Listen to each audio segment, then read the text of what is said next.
Hello शिक्षक साथियों, नमस्कार। आपने देखना शुरू कर दिया है शिक्षा जगत का सबसे विश्वसनीय चैनल डीएस मिश्रा ऑफिशियल, और आपके अपने चैनल पर एक नए वीडियो सेशन में आपका पुनः हार्दिक स्वागत है। देखिए, अभी का वीडियो जो मैं लेकर के आया हूं वह संबंधित होगा कि जिन नियोजित शिक्षक साथियों ने सक्षमता परीक्षा उत्तीर्ण कर ली है और वैसे 1,87,615 शिक्षक साथी हैं जिन्होंने सक्षमता परीक्षा 1 to 5 या 6 to 8, 9, 10 या 11, 12 की सक्षमता परीक्षा उत्तीर्ण कर ली है, और उनकी अब विशिष्ट शिक्षक के रूप में काउंसेलिंग होनी है। और काउंसेलिंग के पश्चात, जैसा कि ये सभी लोग जान रहे हैं, कि नए विद्यालय का आवंटन होना है और योगदान जो है आपको नए विद्यालय में होना है। तो नए विद्यालय में योगदान को लेकर के इस वायरल पत्र के एवज में जो है लोगों के बीच में एक उपापोह की स्थिति बनी हुई है और लोगों के बीच में कन्फ्यूजन क्रिएट हुआ है। तो बहुत सारे साथी मांग कर रहे थे कि इस पर एक आप स्पष्ट वीडियो बनाइए कि इसमें सच्चाई क्या है।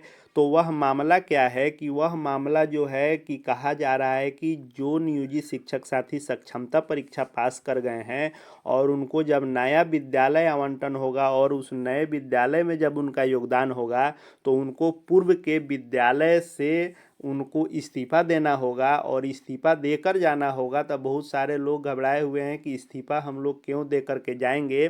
तो उसी के संदर्भ में आज मैं क्लियर करने वाला हूं। तो वीडियो आपके लिए महत्वपूर्ण है, वीडियो में अंत तक बने रहिएगा। और यदि अपने शिक्षक साथी के चैनल डीएस मिश्रा ऑफिशियल को अब तक आपने सब्सक्राइब नहीं किया है तो चैनल को सब्सक्राइब करके बेल आइकन को प्रेस कर लेंगे, ताकि आगे भी शिक्षा एवं शिक्षक जगत से जुड़ी हुई हर खबर विश्वसनीय तरीके से आपको मिलती रहे।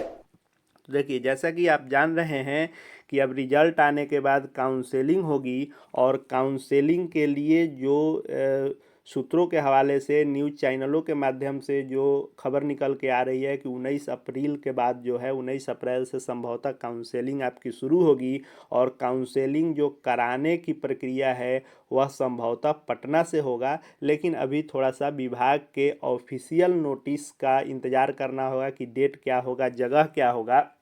लेकिन जो यह वायरल पत्र है, इसका यह वाला जो भाग है, इसमें जो लिखा हुआ है कि विद्यालय योगदान करने से पूर्व अपनी संबंधित नियोजन इकाई से त्याग पत्र देना होगा। तो इसी पत्र को पढ़ करके और इसी पत्र के इस बिंदु को कि विद्यालय योगदान, नए विद्यालय के योगदान से पूर्व पुराने से आपको त्याग पत्र देना होगा, लोगों में असमंजस बना हुआ है कि कहीं हम सक्षमता परीक्षा दे करके फंस तो नहीं गए, विशिष्ट शिक्षक के रूप में जाएंगे तो पुराने वाले से क्या सही में इस्तीफा देना होगा। तो देखिए, यह कोई भी पत्र जो आता है उसके पहले सच्चाई को जानना चाहिए कि यह पत्र वास्तव में सही है कि क्या है।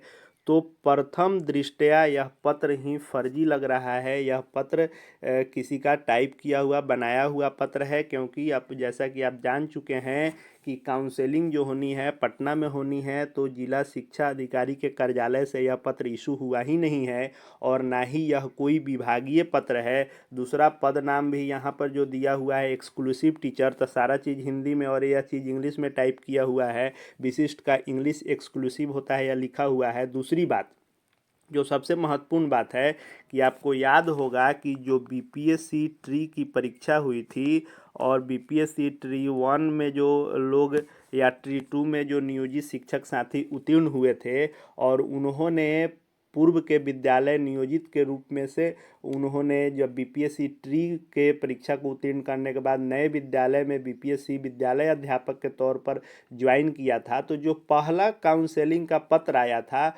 उसमें चूंकि फ्रेश बहाली थी, तो उसमें लिखा गया था कि पूर्व से किसी नौकरी में है तो इस्तीफा देकर आएंगे। लेकिन तुरंत एक पत्र आया कि जो नियोजित शिक्षक हैं जिन्होंने बीपीएससी ट्री में परीक्षा उत्तीर्ण की है और उनको नया विद्यालय योगदान करना है, तो उनको इस्तीफा दे करके नहीं आना है, बल्कि उनको विरमित होकर के आना है। और विरमण पत्र लगा था।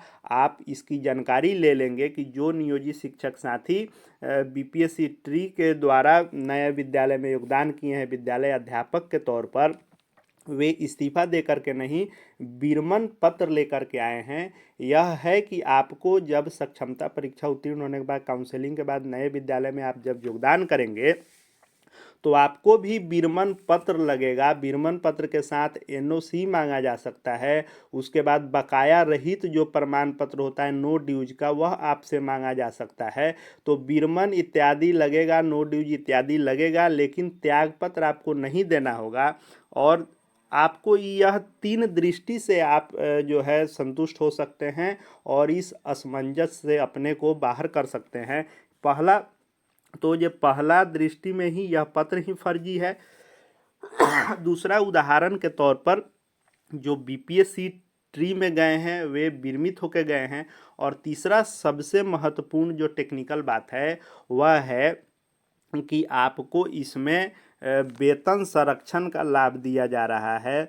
तो जब वेतन संरक्षण का आपको लाभ दिया जाएगा, यानी जब टोटली आपके पेमेंट का पे प्रोटेक्शन मिल रहा है, वेतन संरक्षण का लाभ मिल रहा है, तो वेतन संरक्षण का लाभ उसी स्थिति में न मिलेगा जब आप जहां नौकरी कर रहे हैं वहां से आपको विरमित किया जाएगा और वह सेवा अवधि आपके पास रहेगी। भले ही सेवा निरंतरता का अन्य संदर्भों में लाभ नहीं दिया जा रहा है विशिष्ट शिक्षक नियमावली में जो होनी चाहिए, लेकिन जब तक आप विरमित होकर नहीं जाएंगे तब तक वेतन संरक्षण का लाभ आपको कहां से मिलेगा, जो कि नियमावली में स्पष्ट लिखा हुआ है विशिष्ट शिक्षक नियमावली 2023 में कि आपको वेतन संरक्षण का लाभ मिलेगा।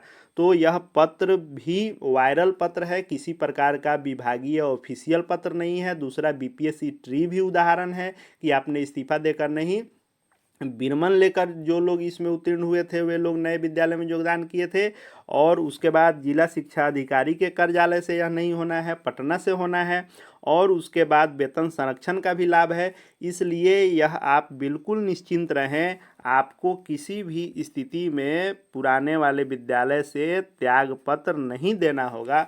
आपको विरमण, नो ड्यूज, एनओसी ये सब लेकर के भले ही जाना होगा नए विद्यालय में योगदान के लिए, लेकिन आपको इसमें रिजाइन नहीं करना होगा, आपको विरमित होकर के जाना होगा। इसलिए यह वायरल जो पत्र है यह किसी प्रकार का विभागीय पत्र नहीं है। आप निश्चिंत होकर के रहें। जिन शिक्षक साथियों ने सक्षमता परीक्षा निकाली है और विशिष्ट शिक्षक के रूप में काउंसलिंग कराने वाले हैं वे बेफिक्र होकर काउंसलिंग भी कराएं और उनका योगदान भी नए विद्यालय में विरमण के साथ होगा। आगे भी शिक्षा एवं शिक्षक जगत से जुड़ी हुई हर एक छोटी बड़ी लेटेस्ट अपडेट विश्वसनीय तरीके से आप तक पहुंचती रहेगी। उसके लिए चैनल से जुड़ जाएंगे, चैनल को सब्सक्राइब करके बेल आइकन को प्रेस कर लेंगे। साथ ही साथ हमारे Telegram channel DS Mishra official, जिसका लिंक इसके डिस्क्रिप्शन बॉक्स में है, उससे भी जुड़ जाएंगे। वहाँ जितने भी ऑफिशियल ऑथेंटिक विभागीय पत्र आएंगे वे आपको मिलते रहेंगे। इस वीडियो को देखने के लिए आपका बहुत बहुत धन्यवाद।